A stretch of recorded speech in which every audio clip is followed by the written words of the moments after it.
बिस्मिल्लाहिर्रहमानिर्रहीम। व्यूवर्स, आप हमारा यूट्यूब चैनल देख रहे हैं, उम्मीद है आप खैरियत से होंगे।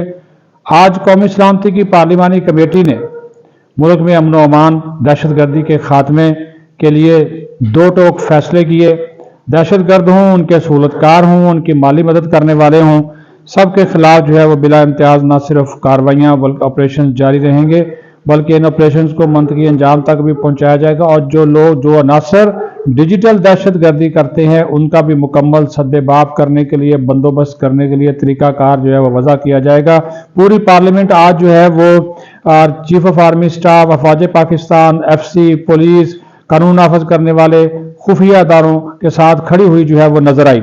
और army chief general Syed Asim Munir ने आज एक बड़ी ज़बरदस्त बात कही और उन्होंने ये इस चीज़ के ऊपर जोर दिया। उन्होंने कहा कि बस बहुत हो गया, अब हमें सॉफ्ट स्टेट नहीं बनना, अब हमें हार्ड स्टेट बनना है। सॉफ्ट स्टेट बनकर हम कब तक जो है अपने जवानों की कुर्बानियां देते रहेंगे, उनकी जानें देते रहेंगे।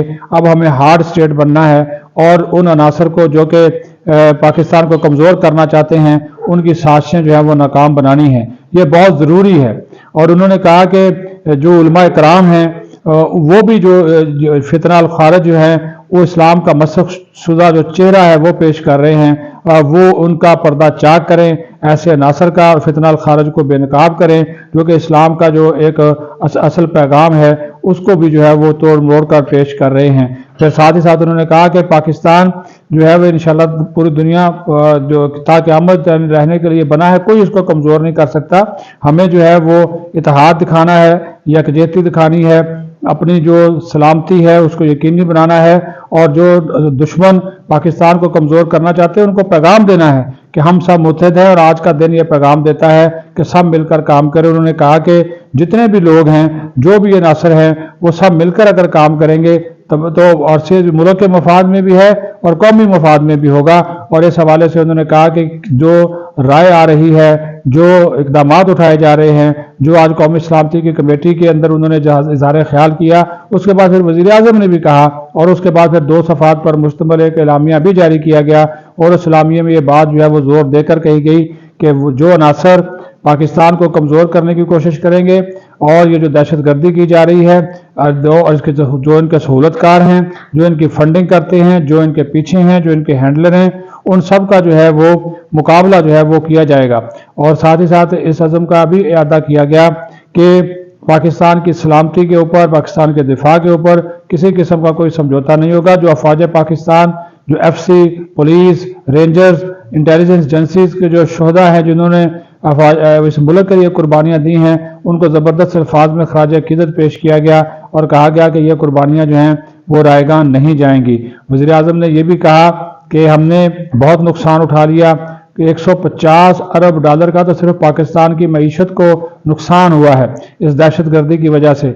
और अफगानिस्तान और फिर उसके बाद रा का गठजोड़ और उसके बाद TTP, BLA, ये सारे जो गठजोड़ हैं इनको जो है वो ख़त्म करना बहुत ज़रूरी है। बिलावल भुट्टो जरदारी हों, उसके बाद अनवारुल हक काकड़ हों, खालिद मकबूल सदीकी हों, और उसके साथ साथ जितने भी पार्लिमानी लीडर्स थे, सब मौलाना फजल रहमान के इवन उन्होंने आज बड़ी ज़बरदस्त बातें की इस पार्लिमानी कमेटी में। उन्होंने कहा कि इन फितना अल खारिज दहशतगर्दों ने तो मेरे उस्ताद को भी शहीद कर दिया, मेरा जो उस्ताद था वो शहीद हो गया। लेकिन उन्होंने कहा कि हम किसी को भी इस्लाम का जो चेहरा है वो बिगाड़ने की इजाज़त नहीं देंगे।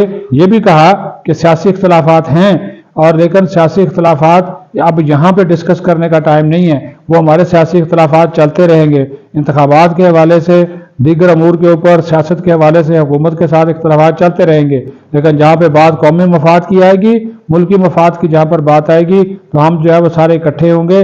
और जो है उन्होंने साथ ये भी कहा कि हम अपनी अफवाज के शुक्रगुजार हैं कि वो इस मुल्क में अमन के लिए, सलामती के लिए, लोगों की जो है वो ज़िंदगी के तहफ़्फ़ुज़ के लिए अपनी जानों का नजराना पेश कर रहे हैं। तो मौलाना फजल रहमान के इस खिताब को बहुत ज़्यादा सराहा गया। उन्होंने कहा कि हमें अपने जो तमाम तर जो इख्तलाफात हैं उनको एक तरफ रख कर जो है पाकिस्तान की बेहतरी और पाकिस्तान के इस्तेहकाम के लिए सोचना चाहिए। यही जो है वो मुल्क के मफाद में भी है। और ये भी उन्होंने कहा कि पीटीआई को आना चाहिए था। पीटीआई ने आज बाइकाट करके अच्छा नहीं किया। अगर वो उनसे मशवरा करते तो वो उनको आज के इजलास में शिरकत की दावत देते, उनके साथ मशावरत करते। पीटीआई को यहाँ पर आकर अपनी बात करनी चाहिए थी और पूरी कमेटी ने भी इस बात के ऊपर अफसोस का इजहार किया, लेकिन साथ ये भी कहा कि अगर तहरीक इंसाफ वाले नहीं आए आइंदा उनके साथ जो है वो मशावरत का अमल जो है वो जारी रखा जाएगा। लेकिन आज उनके ना आने के ऊपर जो थे वो शदीद तहफ़्फ़ुज़ात का इजहार किया गया और इस अज़म को दोहरा और ये कहा गया कि पीटीआई का ये जो रवैया था अफसोसनाक रवैया था। उन्होंने क्योंकि उन्होंने कहा कि कोई फर्द, कोई गिरोह, कोई इदारा, कोई जमात वो नहीं, पाकिस्तान की सालमियत, पाकिस्तान की सलामती से बढ़कर वो नहीं है। और फिर वज़ीर आज़म ने यह भी कहा कि पीटीआई के ना आने के बावजूद जो है हम उनके साथ जो है वो मशावरत का अमल जो है वो आगे बढ़ाने को तैयार है। तो 5.5 घंटे तक ये इजलास जारी रहा। पीटीआई ने इसमें शिरकत नहीं की और बाकी जो तमाम जमातें थी वो मौजूद थीं। अपना अपना नुक्ता नज़र उन्होंने दिया है और पूरी पार्लियामेंट जो है वो अपनी फौज के साथ, पुलिस के साथ, कानून नाफिज करने वाले इदारों के साथ पूरी तरह यकसुई के साथ खड़ी हुई जो है वो नजर आई है। पाकिस्तान जिंदाबाद।